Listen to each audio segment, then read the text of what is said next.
Take yung message po sa ating po mga guests and a birthday wish po para kay Robel. Happy birthday, Robel. Wish ko lang ay sana lagi kang healthy at lumaki kang mabentang bata. I love you very much. At salamat po sa lahat na pumunta. Na-appreciate po namin ang pagbigay niyo ng time. Wow! Parang iyak. Daddy, kaya mo yung daddy.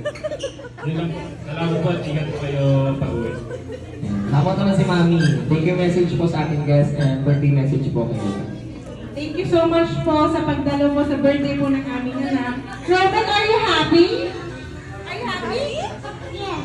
Yes! Are you happy? Yes! Yes! What can you say to everyone? Thank you! I love you! Wow!